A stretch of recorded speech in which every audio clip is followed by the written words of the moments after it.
This underdog suddenly had a crazy idea. He decided to build a rocket. He packed the gunpowder from 30 firecrackers into a model rocket. After counting down from 10, the second rocket actually took off, but then it swerved and shot right into the local coal yard, blowing up and leaving his dad's face all blackened. This is what you've been up to in the basement, huh?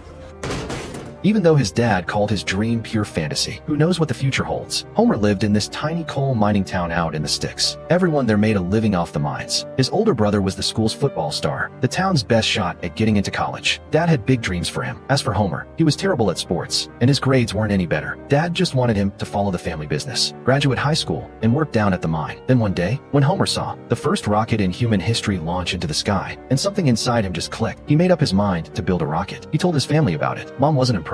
Just don't blow yourself up. And his brother couldn't stop laughing. Dad just rolled his eyes like it was a joke, but stubborn Homer got to work anyway. He called over his buddies and stuffed the model with gunpowder from 30 firecrackers. He lit the fuse and counted down from 10. Hey, should we get behind something?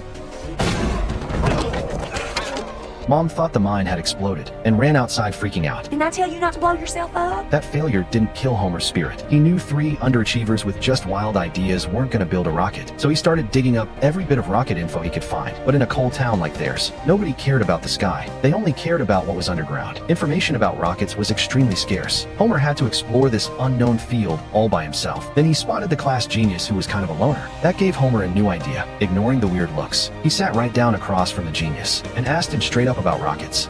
Rocketry was actually invented by the Chinese as early as 1000 AD. Homer knew he'd found the right guy, and he asked him to join the team, with the genius on board. Homer finally cracked open the world of rocketry. They started mixing fuel, used iron buckets for the rocket body, broom handles for the nose cone, and installing tail fins. After days of grinding, their first rocket started to take shape. But the last step, welding the nozzle, was a real headache, and it was the most critical part for the launch. So Homer sneaked over to the coal yard to ask the welder for a favor, to weld the rocket's tail. At first, the welder said no, cause unauthorized welding could get him in trouble. But when Homer passionately shared his rocket dream, the welder was moved by the kid's fire. He took the rocket from Homer's hands and finished the job for him. And just like that, their first rocket was done. They were buzzing, talking about when to launch it, when out of nowhere, the principal showed up and grabbed the rocket. He thought they were messing with some kind of weapon and tried to confiscate it on the spot. Luckily, Ms. Riley stepped in just in time, explaining it was a science fair project. The principal backed off. They took the rocket out to an open field and fired it up, but the rocket took a wild turn midair, flying way too close to the miners' heads, and crashed straight into Homer's dad's office. Next thing, his dad came out holding the still smoking rocket, yelling at Homer for nearly causing a disaster, and told him he was never allowed to test rockets on company property again. He even threw all of Homer's experiment stuff out of the house. This hit Homer hard and left him deeply discouraged.